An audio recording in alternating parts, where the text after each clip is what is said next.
Naramdaman nyo na po ba sa buhay nyo yan na parang isang-isang problema na lang bibigay na kayo?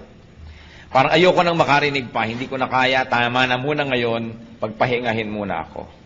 Kumisa ng mga problema dumarating sunod-sunod, ang panghihina sunod-sunod, nakaka-demoralize, may sakit ka na kumisan, wala ka pang pera, tapos pinagtaksilang ka pa ng iyong kabiyak, sunod-sunod, mo nanghihina ako. O kaya ang dating ng temptation, hindi mapatid-patid, nanghihina na tayo, gusto na nating bumigay. Or you might be discouraged, disillusioned, ang lahat ng effect niyan, panghihina. Magkakamag-anak po ang mga feelings na nagbibigay nitong weakness na ito sa ating puso. But ito ay isang kasinungalingan. Because Jesus is strength and power. Kaya ang mga anak niya ay dapat nabubuhay sa victory, sa strength, sa power. What do people say? People say, I'm afraid. What does God in the Bible say to Christians? Hindi bagay sa'yo. Kung natatakot ang ating mga kapatid, hindi bagay. Sabihan nyo nga katabi nyo, hindi bagay sa'yo ang matatakotin. Diba? Hindi bagay. Bakit? John 14:27, do not let your hearts be troubled and do not be afraid. Madaling sabihin, mahirap ipamuhay, lalo naunahan na tayo ng takot, naunahan na tayo ng pandaraya ng kaaway, at tayo sunod-sunod na ng mga kabiguan ang nangyari. We are made to believe and conditioned to believe that we are no match to the enemy. Indeed, we are no match, but the Lord is. Our victor is our champion who has already won the battle for us. 2 Timothy 1:7, for God did not give us a spirit of timidity, but a spirit of power, of love, and of self-discipline. Yan ang ibinibigay sa atin ng Diyos, spirit of power. Kaya masasabi natin, hindi bagay sa'yo. Kahit mga kapatid, tayo manalamin, nanghihina tayo halimbawa, manalamin kasi mo, anak ka ng Diyos, hindi bagay sa'yo. Sapagkat ang mga anak ng Diyos, kailangan kamukha ng Diyos. Kasi kamukha nga tayo dapat ng Diyos, kawangis, lalong-lalo sa ating kalooban. So brothers and sisters, discipline yourself not to be afraid. It is a matter of habit. Natatakot tayo sa darating, natatakot tayo sa sakit, natatakot tayo sa pagtanda, natatakot sa kamatayan, etc., etc. At kamag-anak po niyan, yung sinasabi mo lagi, I'm worried and frustrated. It's part of being afraid and it's part of being weak. I'm worried. Ano po ang sagot ng Panginoon dyan? You're worried? Cast your cares on me. Cast your cares on me. 1 Peter 5:7, cast all your anxiety on Him because He cares for you. Di po ba kumisan meron tayong panghihina ng loob, may pamamroblema, pero pag nakahinga tayo sa ating kapalagayang loob, kay kapatid, kay kamag-anak, kay ibigan, lumalakas-lakas ang ating loob. Pero kumisan hindi natin kailangan makipag-date pa, mag-lunch tayo, magkape tayo para lumakas ang loob natin. Kasi ang Panginoon is only a prayer away. And through prayer, we can cast all anxieties and cares on the Lord. So kung meron tayong problema, isumbong mo sa Diyos. Nakatutulong kung minsan na may napagsusumbong-sumbongan tayong kapwa-tao, meron tayong nahihinga-hingahan, pero huwag yung magiging kapalit nung tayo na nanalangin at lumalapit sa Diyos. Another complaint of people tungkol sa panghihina, mahina daw ang isip, I am not wise enough. But the Lord answers, I give you wisdom. Huwag kang lagi nagdadahilan na hindi ako marunong, sapagkat nagbibigay ang Diyos ng kaalaman. 1 Corinthians 1:30, Christ Jesus has become for us wisdom from God. Of course, once more, it has a specific meaning, but its general meaning is that we can have wisdom through the Lord. Learn. Hindi dapat lagi nating sinasabi, hindi kasi ako marunong. Kung mga isang buwan na nating sinasabi yan, 1 taon, 10 taon, tama na yun. We've got to learn. At kakamba niyang, I'm not wise enough. Ano pong laging marinig mo sa mga tao? I don't know what to do. Pero ano pong sinasabi ng Biblia at ano sinasabi ng Panginoon dyan? I know. I will guide you. Proverbs 3:5-6, trust in the Lord with all your heart and lean not on your own understanding. In all your ways acknowledge Him and He will make your path straight. So, magtiwala sa Panginoon, huwag sa sarili. Huwag sumandal sa sarili lamang kaalaman sapagkat maaaring yan ay only half-truth, half-lie, or a full lie, or a distorted truth. Sabi, in all your ways, acknowledge Him. Pag hindi po tayo sang-ayon sa kalooban, sa sinasabi, sa turo ng Diyos, doubt your scholarship, but do not doubt God. At kung tayo po ay hindi sang-ayon sa Diyos, siya ang ating sundin kasi siya yung Diyos at siya yung tunay na marunong. It is important to acknowledge our lack of wisdom and then seek God's wisdom. Ano po ang sabi ng mga tao doon sa mga, wala kasi akong alam, clueless ako, wala talaga akong alam dyan sa mga bagay na yan? Anong sagot sa atin ng Panginoon niya? Ask me, and I can give you discernment. Kaya yung panalangin sa Psalm 119, verse 1 to 5, I am your servant, give me discernment. So humihingi ng discernment to know right from wrong. Knowledge po, madali naman yan na makolekta kasi information lang yan But what do you do with knowledge? How do you apply knowledge? Then that becomes wisdom. Paano natin papakinabangan yung alam natin na informasyon? Kaya some people only become more and more knowledgeable, but it doesn't make them wiser. Kaya hindi ko mo edukado, marunong sa buhay. Kahit marami kong isang degrees, marami lang alam na information, pero hindi alam i-apply sa buhay yon, walang wisdom. Marami naman hindi nakapag-aral, pero talagang wise. Pag pinakinggan mo, daig pa ang nag-aral. Kasi magkaiba naman yung knowledge sa wisdom. But wisdom God can give. And discernment God can give. Kaya sa Psalm 119, 1-5, I am your servant, give me discernment. Pero may kondisyon, I am your servant. Ibig sabihin, ako po yung lingkod nyo, sumusunod sa inyo, napapasakop sa inyo, bigyan nyo ako ng kakayahan na makilala ang tama sa mali, because error often comes dressed as truth. Siyempre, yung kasinungalingan, dapat dumating yan na nakabihis na siya ay katotohanan para makapandaya. Alangan mang dumating ang kasinungalingan na hubad, di alam niyo yung kasinungalingan yon. Kaya nakakapandaya. Dapat may discernment. At yan ay nahihingi. Ask God for discernment. Sa pagbabago po ng ating buhay, sa pagbabago ng ating pananaw, importanteng magbago muna ang ating isip at paraan ng ating pag-iisip. Kaya sabi sa Romans 12:2, be transformed by the renewing of your mind. Then you will be able to test and approve what God's will is. His good, pleasing, and perfect will. Yan ang kagustuhan ng Panginoon, tayo mabago. At wala pong nagbabago hanggang hindi mo na nababago ang paraan ng kanyang pag-iisip. Kaya ang ating isip ay pinapakain natin ng karunungan na nagmumula sa Diyos. At pagkatapos hinihingan natin ang pagpapala na yung karunungan na yun ay madilig at maging wisdom, maging applied knowledge. Kakambal ding reklamo ng mga tao dyan sa I'm not wise enough, hindi ako marunong. Yung nga iba excuse na yun Sa karunungan nga nila, nagkukunwa-kunwang di marunong para hindi maging responsible, para hindi mo asahan at huwag masisi. But the Bible says you can be wise. Hindi bagay sa mga anak ng Diyos ang hindi wise. Dapat ang mga anak ng Diyos ay wise. James 1:5, if any one of you lacks wisdom, he should ask God, who gives generously to all without finding fault, and it will be given to him. Nagbibigay pala ng wisdom ang Diyos. So kung wala kang wisdom, either hindi ka humingi o tinatanggihan mo yung binibigay ng Diyos. Pero kung tayo humihingi at handa tayong tanggapin yun, magkakaroon tayo nun. So we can learn to have wisdom. We can ask for such. And then we can be strong, because to be wise is to be strong. Isa pa pong reklamo sa panghihina, sabihin iba, mahina ang desisyon ko. I don't know what to do. But the Bible says, the Spirit of the Word of God says, I can guide you. Pati nga sa sasabihin ng mga disciples, sabi ng Espiritu ng Diyos, tuturuan ko kayo ng sasabihin.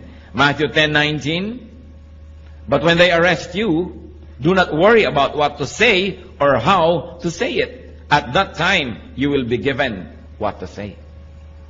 Yan sabi ng Panginoon, kung darating ang panahon na kayo aarestuhin dahil sa akin, dahil sa aking pangalan, dahil sa pagtuturo nyo, huwag kayong mag-alala kung paano nyo ipagtatanggol ang inyong sarili. Huwag kayong mag-alala kung anong sasabihin nyo. Sa oras na kailangan nyo magsalita, bibigyan kayo ng Espiritu ng Diyos ng mga pinakatamang sasabihin. Kaya mga iba, sabihin mo, mag-Bible study ka, mag-lead. Ay, hindi ko marunong magturo, hindi ko alam sagutin ang mga tanong. O tumurong ka naman, maggawa ka ng ganitong ministry, hindi ko alam ang gagawin. Talaga pong hindi natin alam. Pero ang pangako ng Diyos, if we are His servants, He will give us discernment. Sasabihin natin, Lord, narito na po yung bibig ko, inaalay ko na po sa inyo, kayo po ang magsalita. Narito po ang aking kamay, kayo ang maglingkod through me. Narito ang aking paa, kayo maglakad at pumunta sa gusto niyong puntahan through my body. So I will become a living sacrifice, not a dead one. You can live in me, you can live through me, and you can love through me. That's why we become instruments and channels of God's blessings. Huwag tayong matakot. Ang mahalaga, inaalam natin ang pwede nating alamin. Hindi naman pwede nating sabihin na, oh Lord, kayo na po ang bahala, hindi na ako mag-aaral, wala na akong gagawin, bahala kayo. Nag-aaral pa rin tayo, nagsasanay tayo, at kung darating na yung panahon na kailangan gamitin yon, ang Panginoon ang nagbibigay sa atin ng kakayahan para magamit, maalala, at mabigyan ng tamang korte, hugis at kulay, yung mga dati na nating nalaman para magamit at ilapat sa pangangailangan ng sandaling yon. So we plant, the Lord makes it grow.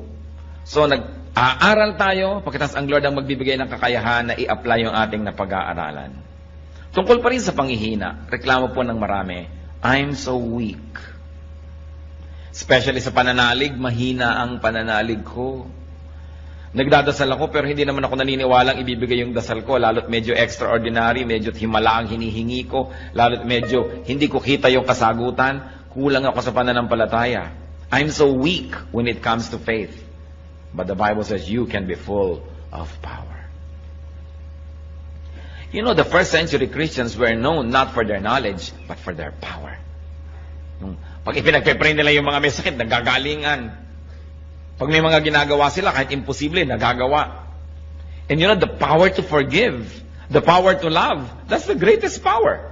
Hindi po nasusukat yung power sa kaya nyo magbuhat ng mga tone-toneladang bakal, o kaya kaya nyo lumangoy ng milya-milyang dagat, o kaya kaya nyo tumalon mula sa taas-taas ng mga pinanggagalingan. Well, that is strength, it is not power.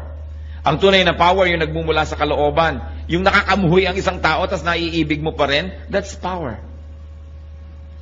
Yung mahirap magpatawad, nakakapagpatawad ka, that is power. Yung sa halip na magagalit ka, naiibig mo yung kapwa, nagkakaroon ka ng puwang ng pangunawa sa kanya, that is power. And God gives that power.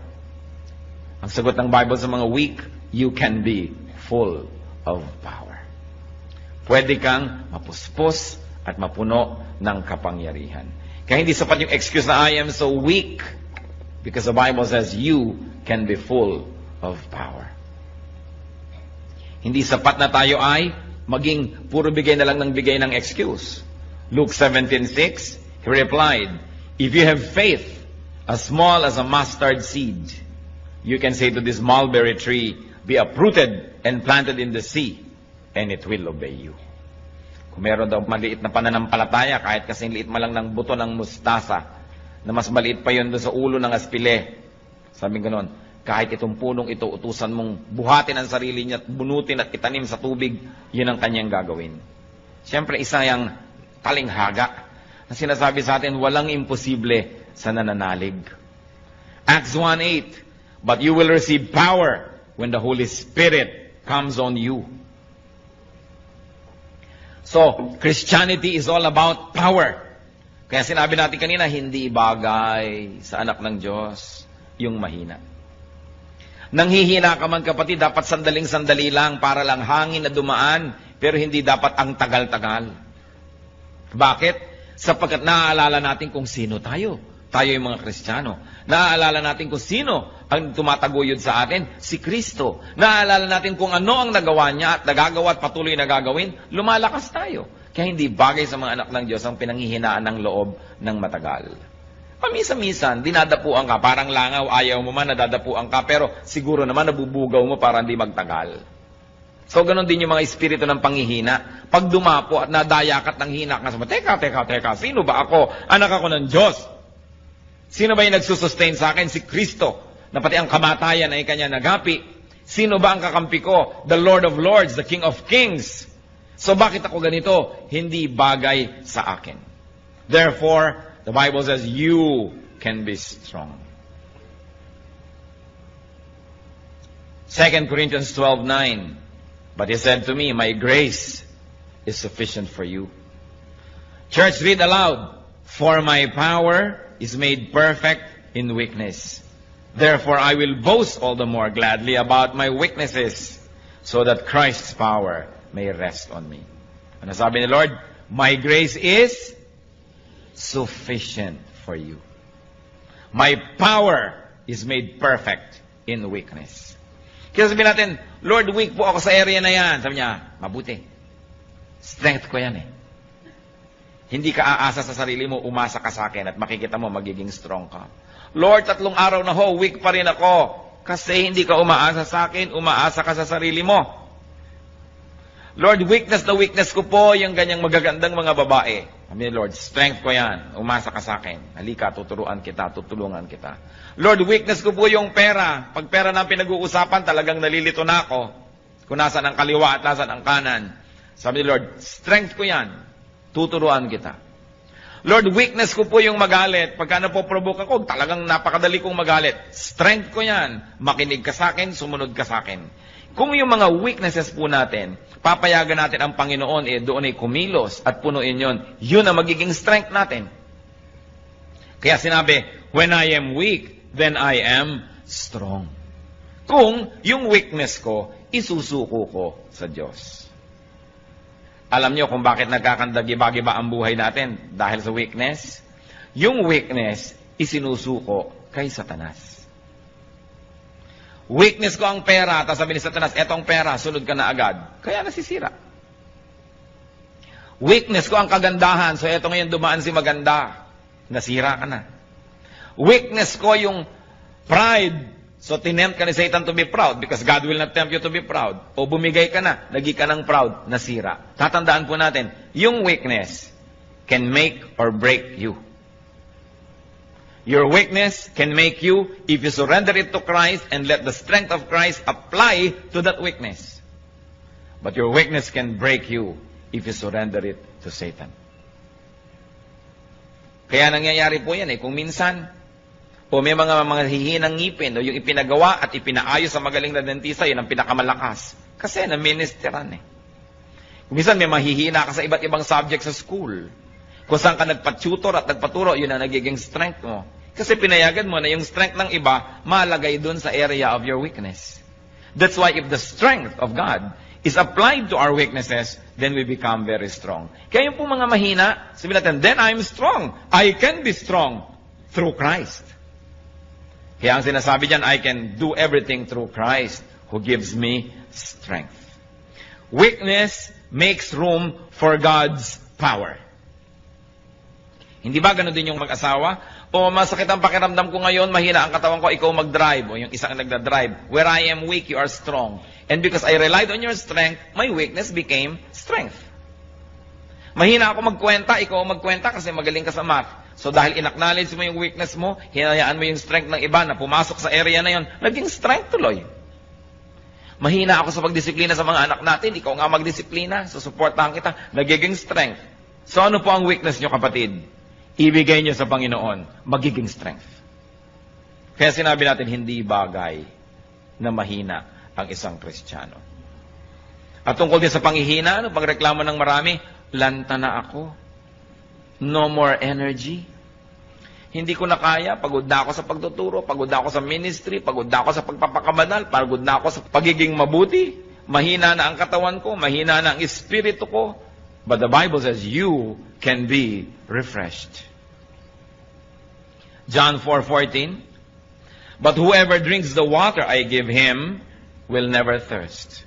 Indeed, the water I give him will become in him a spring of water welling up to eternal life.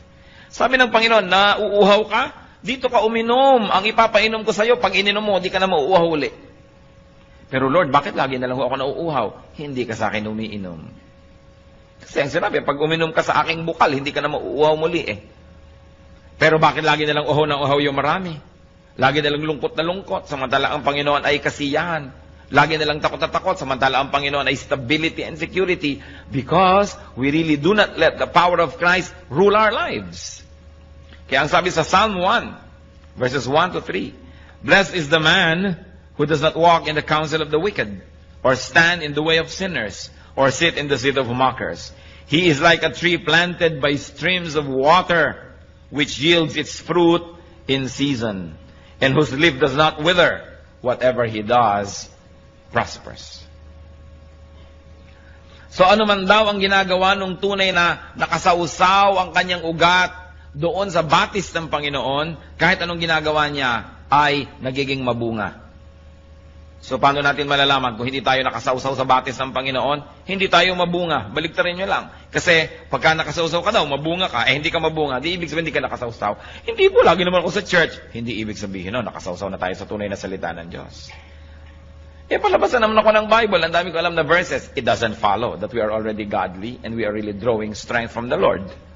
Kailangan talaga tunay, hindi pakitang tao, hindi panglabas, at hindi pakimbabaw lamang. Lalaliman natin. So, ang mga anak ng Diyos, hindi bagay na lalanta. O ba't ganyan ang itsura mo? Lumong-lumo na ako eh. Pagod na pagod ako sa kabutihan. Teka, hindi bagay yan sa'yo. Hindi ka dapat nalalanta ng ganyan. Baka hindi ka planted by streams of water. Akala mo lang. Kaya kailangan, lagi tayong nagre-renew ng ating relationship with the Lord. Lagi tayong nagre-renew ng ating kabanalan. Humihingi ng tawad sa ating mga kasalanan. Nag-aaral ang mga salita ng Diyos at patuloy na humihingi ng karunungan kung paano i-apply yon. Yung iba ang panghihina nila, hindi ko kayang gumawa ng mabuti. Ano? Yung biyenan ko, kakausapin ko, hindi ko kaya yan. Ano? Tutulungan ko yung mga dating umisulto sa akin, hindi ko kaya yan. Ano pong reklamo ng iba? I cannot afford to do good. Yan ang aking weakness. But the Word of God says, I can give you enough supply, enough strength, so you can afford to do what is good. 2 Corinthians 9, verse 8. And God is able to make all grace abound to you, so that in all things, at all times, having all that you need, you will abound in every good work. Yan po ang pangako. Aapaw tayo sa mabubuting gawa, sapagkat sa lahat ng panahon, aapaw ang grasya ng Diyos sa ating buhay. Sa lahat ng oras, sa lahat ng lugar, you will have everything you need. In that case, you will overflow and you will abound in good works. Yan po ang kalooban ng Diyos para sa atin. Hindi yung maging mahina tayo sa paggawa ng mabuti. Marami mga tao mahina sa paggawa ng mabuti pero malakas sa paggawa ng masama. Hindi makapagpakumbaba, hindi makapagsabing I'm sorry, pero kayang-kaya niya magsabi ng masasakit na salita sa kapwa. Pag I'm sorry, hindi masabi. Pero pag masakit na salita, kaya. Pag act of kindness, kayang gawin. Sinasagot-sagot yung magulang, kayang-kaya. Pero pagka gusto ng yung magulang ihalikan o yakapin, hindi magawa-gawa. Nahihirapan ng loob pag gagawa ng mabuti. Pero gagawa ng mali, malakas ang loob. Pagka mandadaya, malalakas ang loob. Pagka aamin ng pandaraya, paghingi ng tawad, hindi kaya. Bakit nga ba ganun ang maraming tao? Ibig sabihin lang, hindi tayo lubos na nakasawsaw sa batis ng Panginoon. Kasi bakit pagka may energy pag nakikipag-away, kayang-kaya. Pero pagka gagawa ng mabuti, nahihiya. Ngingiti lang sa kapwa, hindi makangiti-ngiti. Napakarami pong tao gustong ngumiti, pero ayaw lang, nahihiyang ngumiti. Ayoko ngumiti, nakakahiya. Pero kayang-kayang manimangot. Yung gagawa ka lang ng mabuti, nakakahiya. Bakit babaligtad na yata? Kaya sabi, you will abound in every good work. That's why we have to be immersed in God's water. In God's perfect living water. Yung iba po, anong panghihina? Sabi na, huwag na tayo mag-Bible, huwag tayo mag-Christian. Kahit naman mabuti tayo ngayon, next week, babalik din tayo sa dati. Hindi rin natin kaya i-maintain yan. Yan ang reklamo ng iba. I am weak. I cannot maintain a holy lifestyle. I cannot be holy enough. Yan po ang reklamo ng iba. Sobra akong mahina. Hindi ko rin naman kayang i-maintain. Huwag na lang umpisahan. But the Lord says, I will help you. Yan ang kanyang pangako. You say you cannot maintain a holy lifestyle. I cannot be holy enough. The Lord says, I will help you. Philippians 1:6. Being confident of this, that He who began a good work in you will carry it on to completion until the day of Christ Jesus. Siya na nag-umpisa at kasama mo sa pag-uumpisa ng pagiging mabuti at paggawa ng mabuti at pagbabagong loob, siya ang tutulong sa iyo na makumpleto yan, mabuo yan hanggang sa pagbabalik ni Kristo. Kaya hindi bagay sa Kristiyano yung mahina sa kabanalan, pero sa kasalanan, malakas. nababaligtad. At meron pa nagsasabi, I cannot stand up. Mahina ako sa pagtayo, mahina ako sa paninindigan sa buhay. But the Word of God says, I can enable you. Hindi mo kayang tumayo, pero kaya kitang tulungan na tumayo at manatiling nakatayo. Romans 14:4. Who are you to judge someone else's servant? To his own master, he stands or fall.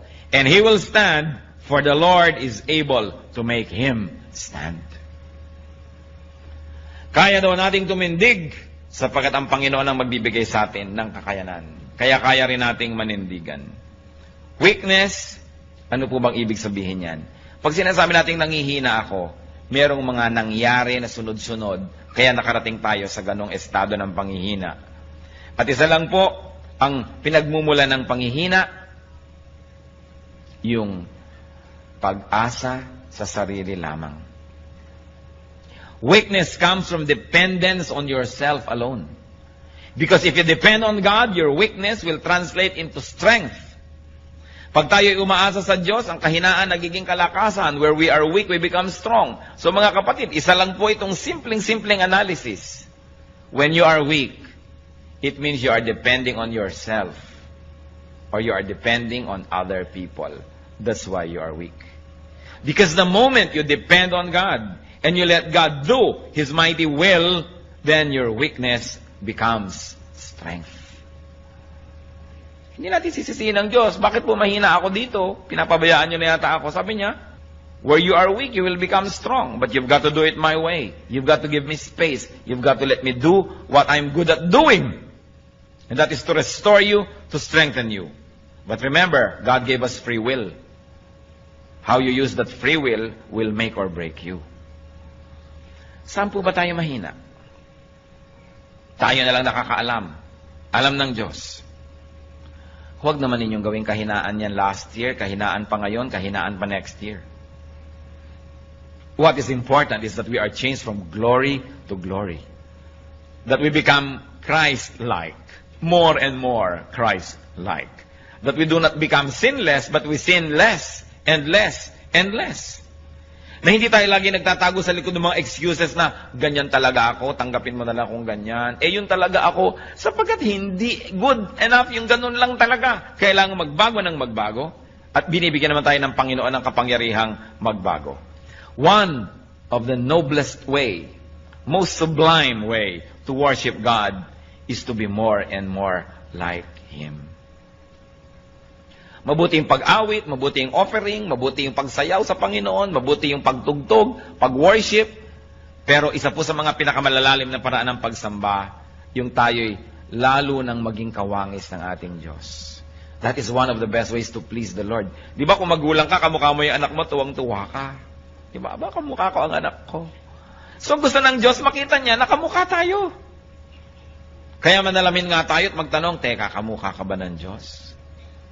Anong ginagawa ng mga sungay-sungay dyan? Diba? Alis-alisin yung mga yan. Ang mga kalikaliskis na yan, alis-alisin kasi hindi ka yata kamukha ng Diyos. Kaya dapat tayo nagtatanggal ng mga hindi dapat. Lalong-lalo yung mga weaknesses. Alam niyo po yung weaknesses, it's only in the mind. Nakita niyo yung mga pag may biglang sunog? Ano nangyayari kahit buong refrigerator nabubuhat eh. Pero pag tapos na yung sunog, 3 na yung nagbubuhat, di pa maibalik-balik yan. Kasi alam nyo yung inisip mo, kailangan ko itong gawin, nagkakaroon ng pagbabago sa iyong katawan, sa iyong buong pagkatao na nagagawa mo yung dapat gawin. Kung sunog lang yon, nagkakaroon tayo ng lakas. Di lalo na kung alam natin that this is a spiritual warfare, that we must win. Meron tayong lakas, lalo't ipinangako ng Diyos, I will never leave you, I will never forsake you. So niya, cast all your cares upon Him, for He cares for you. And when you are weak, you will become strong. What you must do is to allow the Lord to enter that weak area and do His will. Huwag tayong tumanggi.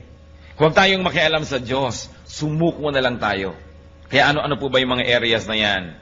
Kung tayo nanghihina, remember, dahil umaasa tayo sa sarili lamang. Sapagkat kung umaasa tayo sa Diyos, we are planted by living waters. Our leaves do not wither. We bear fruits in season.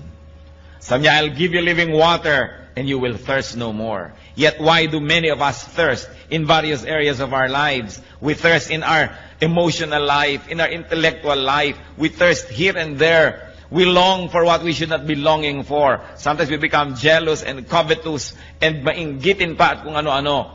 It means that we are not letting the Lord work in our weakness. Isang inaalagaan pa natin yung weakness na yun na, alam mo naman, weakness ko, dapat pinapansin ako. Talaga pag hindi ako napapansin, nagagalit ako. At yung hindi ka mapapansin, nagagalit-galitan ka pa at dinadagdagan mo pa. Dahil sasabihin mo, ako ito, kailangan bilhin mong ako ito. No, we should be changed. Be changed by the renewing of your mind. Ang kagustuhan kasi natin kumisan, paikutin ang buong planeta, mag-adjust sa atin. Yung tuwang-tuwa tayong, huy, talagang pag nakakakita ng pula yan, nagagalit, kaya huwag ka magpapakita ng pula. Talagang pagka nai-ignore yan, nagagalit, kaya papansinin mo lagi. Lalo tayong bine-baby ng mundo, lalo lamang lumalaki yung loob natin sa ating mga kalikuan. Kaya pag alam natin, mali ako dito, Lord, I surrender this weakness to you. Turn it into strength. And I know that the Lord will do it because God said it. And if God said it, then it must be true. Hindi pwede na nabubuhay tayo sa weakness. Gustong-gusto ni Satan yung naniniwala kang weak ka eh. Kasi yung kaya mong gawin, hindi mo na ginagawa, nakumbinsi ka na hindi mo kaya. Alam niyo si Satan, pipigilin niya una na masave ka. Pipigilin niya na ipanganak ka muli, na magkaroon ka ng panibagong buhay. Pag di niya napigil yon, at di naman niya kayang pigilin, kung gugustuhin ng may katawan, di niya mapipigil. Pag di niya napigil yon, ang susunod niyang pipigilin, lumago ka sa pananampalataya. Pipigilin niya yan. Kukumbinsihin ka niya, hindi talagang maramdamin ka, dapat unawain ng mga taong maramdamin ka. Hindi talagang itong weakness mo, hayaan mo nang, yan ay i-maintain mo na, kasi konti lang naman ang weakness mo, dapat weakness mo na talaga yan, tanggapin na lang nila yan. Yan ang mga pandaraya ng kaaway para huwag tayo mag-grow. Sapagkat ang tao, pag ipinanganak na muli, dapat ka namang lumago at mag-mature. Kaya ang goal natin, first is to have a new life, the rebirth, and then to grow into maturity. Pero ang dami hindi nagmamature. Because they continuously believe in the lies of Satan na okay ka na, pwede na yan. Kailangan hindi. Kailangan patuloy tayong humihingi ng pagbabago. At pag nag-grow ka, nagiging kang strong, anong gagawin ni Satan? Bibigyan ka ng mga kadayaang, mahina ka, hindi mo kaya. Masakit ang katawan mo ngayon, meron kang sakit sa bato, meron kang diabetes o mahina ka. Kaya tuloy, idadamay na niya yung pati lakas ng loob mo, espiritu mo, panghihinain ka na sa lahat ng area. Wala kang pera, hindi mo kayang gawin yan. Ang weakness mo, wala kang pera. Bakit? May pera ba yung mga apostles? May pera ba si Kristo? May pera ba sila nun? Ang dami nila nagawa. Wala kang ganito, wala kang ganyan. Puro pandamaya. Ang ibig sabihin lang, mahina ka, mahina ka, mahina ka. Ikaw naman naniwala na, mahina nga ako. Kaya siya ngayon, nakaka-take over. But when you do not give Satan the space, he will never have space. That's why the Bible says, resist the devil and he will flee from you. Just resist. You don't have to fight. Bakit mo lalabanan yung demonyo? Malakas yun. Nilabanan na siya ng Panginoon at natalo na.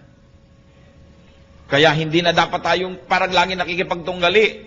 Sabihin natin, teka, tapos na ang labanan na. Bakit nakikipaglaban na naman ako? Nadaraya yata ako Narito na lang ako para kunin yung premyo. Narito na lang ako para mag-enjoy ng victory ng Panginoon kasi siya yung lumaban para sa akin. Ano't nakikipaglaban na naman ako? Dinadaya tayo Victory is already ours. Kaya pag nadadaya kang hindi ko to kaya, sabi mo, it's a lie because the Lord already rose from the grave. Binayaran na lahat ng kasalanan. Tinalo na si Satanas. Bakit ako mamumuhay na talunan? Bakit? Alagad ba ako ni Satan? Hindi. Bakit katalunan? Siya yung talunan. Dapat dito ka sa kabilang panig sapagkat ang Panginoon ay nanalo. Kaya tayo, we can have victory.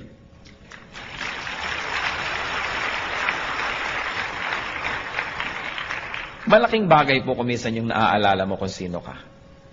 Meron akong kilala. Napakabuti ng pamilyang nilakihan, mabuti naman yung naging foundation ng kanyang buhay. Sa kalagitnaan ng buhay niya, nalulung siya sa mga bisyo, nakasama niya mga maling tao, nadala siya ng nadala sa mga putikan at sa mga kasalanan at sa mga kamalian, naiba siya ng naiba yung pananaw niya sa sarili niya, nawalan siya ng self-respect, nakalimutan niya pati table manners na alam naman niya, nalimutan niya yung pagbibihis ng tama na alam naman niya, kasi hinila siya ng hila pababa ng kanyang environment. Pero minsan nakasakay siya sa jeepney at sa traffic. Napag-isip-isip niya kung sino siya at sinong pinanggalingan niya. Sabi niya, teka, pag tinitingnan ko yung sarili ko, hindi ako ito. This is the distorted version of me. And I was distorted because of the wrong company I kept. I was distorted because of the wrong beliefs I espoused. I was distorted because of the wrong activities that I indulged in. Babalik ako sa aking sarili. Babalik ako kung sino ako talaga. At ginawa po niya yon. At nakabalik siya sa kanyang dating status. May paggalang sa sarili, merong dignity, at iginagalang ng iba. Tayong mga anak ng Diyos, we are created for holy work. We are created for dignity. We are created for respectability and for fruitfulness. If this is not happening in your life, mag-isip-isip dahil hindi ito ang tunay niyong pagkatao. Tayong anak ng Diyos, ang pagkatao natin, yung pagkatao ni Kristo. Yung Espiritu ng Diyos. Kaya kailangan nabubuhay sa buhay natin yan, sa puso natin. Titingnan natin ang mga pinagsasasabi ng ating bibig kung tama sa identity natin, ang ating lifestyle, ang ating ginagawa. We are a royal priesthood, a holy nation, servants of God. Less than that, hindi bagay sa atin. Kaya dapat meron tayong dignity. Hindi hahabol-habol ka ng kahit konting pagtingin, namamalimos ng pag-ibig kahit na isang laang kaluluwa sa impyerno may umibig lang sa'yo. Teka, iniibig ako ng Diyos. Kung kailangang ibigin mo ka na, magkakasala pa ako, habol-habulin lang kita, wag na, sa'yo na ang pag-ibig mo. Hindi bagay sa akin yan. Anak ako ng King of Kings and Lord of Lords. Hindi bagay na isinasangla kong kaluluwa ko, magkapera lamang, magkaroon lang ng mga hinahangad ko. Kayang ibigay sa akin yan ng Diyos, God's way, not through Satan's way. Don't live in a lie. You are a child of God. Mahalaga inaalala mo, sino bang magulang ko? Di ba ang Diyos? Hindi naman si Satanas. Ba't ganito nangyayari sa buhay ko? Bakit sinusunod ko si Satan? Mali. Sino tayo? Sabi sa Bible, but you are a holy nation. You are a royal priesthood. You are the children of God, children of light. You are the inheritors of all of God's creation. Seed of Abraham through Christ. Pag naaalala natin kung sino tayo, mamumuhay tayo above all our weaknesses. Mamumuhay tayo na kagalang-galang na paraan. Kung kinakailangang mabawasan yung material blessing na yan, basta maging kagalang-galang tayo, di bale. Pero hindi tayo magpapakahamak at magpakadusta-dusta, magkaroon lang ng kotse, magkaroon lang ng bahay, magkaroon lang nito. Sapagkat lahat ng bagay na yan, lilipas din. Hindi kailangan na yung Espiritu, which is forever, will be sacrificed for something, for some matter, which will decay in a matter of years. It's important to remember who we are. Because when we do, we live according to the true identity. Sasabihin nyo, pero, sino ba ako? Dati naman talaga akong taong putik. Dati naman talaga ako nasa kasalanan. Dati naman, no! 2 Corinthians 5:17. If anyone is in Christ, he is a new creation. The old is gone, the new has come. May bago na tayong pagkatao at dapat tayong mabuhay according to that new person and new personality.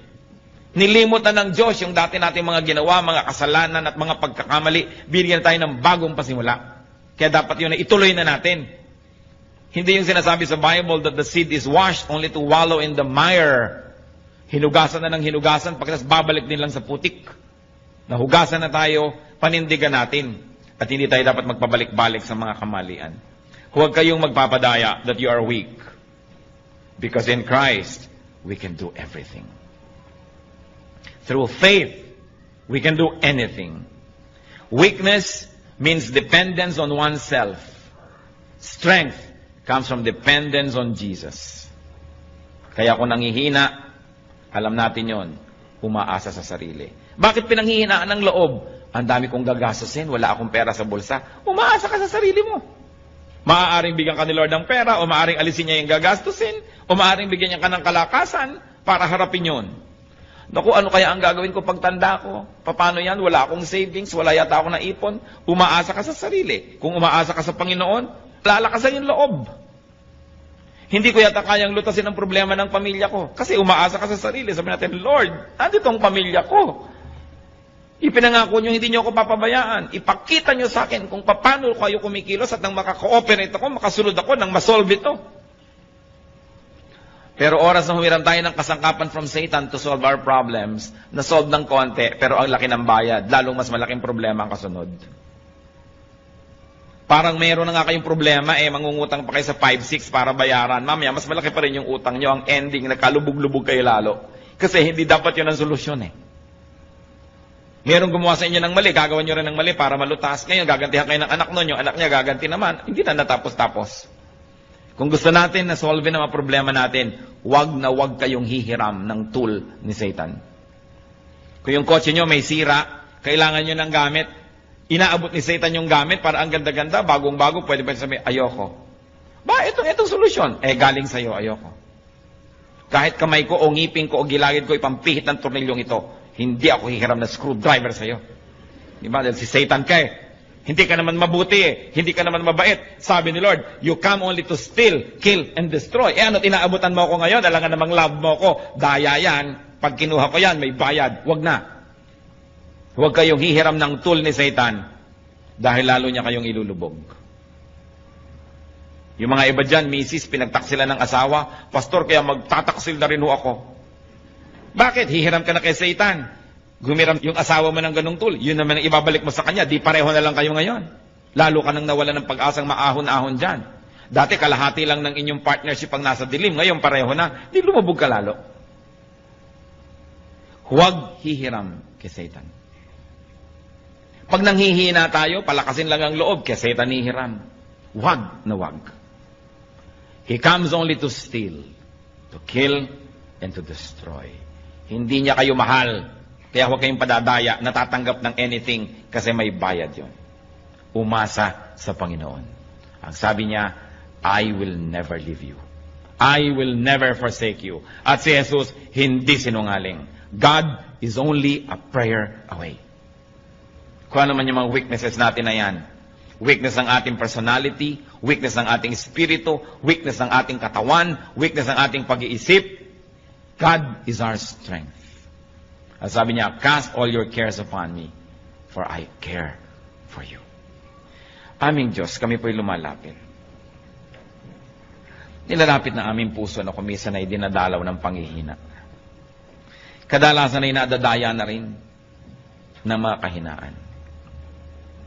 Kayo na nakababatid ng kalagayan ng bawat isa. Kayo na nakakakita ng puso namin, Panginoon. Inihahain po namin ang puso namin sa inyo. Hinihingi namin, pakalinisin ninyo. Salain ninyo ang mga kasinungalingan na tinanggap nito at alisin nyo po sa aming puso. At puspusin nyo kami ng espiritu nyo. Espiritu ng kapangyarihan, ng kaliwanagan, ng kabanalan. Lord, hubaran mo po ng mga balat kayo ang mga ginagawa ng kaaway at nang makita namin na ito'y masama. Unmask the work of the devil so that we may recognize it for what it is. And give us the wisdom to know your work apart from the work of the evil one. Huwag na huwag kaming hihiram ng tools from Satan, Panginoon. At sa mga kahinaan namin ito, alam nyo ito, kayong lumikha sa amin. Di pa man kami sinisilang, nasilayan nyo na kami sa sinapupunan ng aming mga ina. At alam nyo, Panginoon, ang mga kahinaan namin. And we ask you, Lord, like empty cups, we fill our hearts to you. Fill our cups with your strength. Fill our hearts with your power. Palitan mo ang mga kahinaan namin ng kalakasan mo, O Panginoong Jesus. At itinataboy namin ang anumang hinihiram namin kalakasang huwad galing kay Satan. In the name of Jesus, we reject all things that we have mistakenly borrowed from the evil one. All methodologies, all tools from Satan, we reject and rebuke in the name of Jesus. At Lord, kami nagbibihis ng iyong pong kapangyarihan. Clothe us with your strength. We are the people of strength because we are your people. At nawa makita mo sa aming buhay na ninindigan, nagiging malakas. Hindi dahil kung sino kami, kundi dahil kung sino kayo na aming kalakasan. Palakasin mo ang loob, Panginoon, ng mga kapatid na pinanghihinaan ng loob. Ano man ang mga suliranin, ano man ang mga kahinaan at kinakatakot, sa iyo namin dinadala. Alam nyo ito. Walang lingid sa inyo at mahal nyo kami. Turuan nyo kami magtiwala. Turuan nyo kaming gumawa ng mga tamang hakbang. Mga kapatid, sa ilang saglit, patuloy tayong makapagnig sa Panginoon. Draw power, draw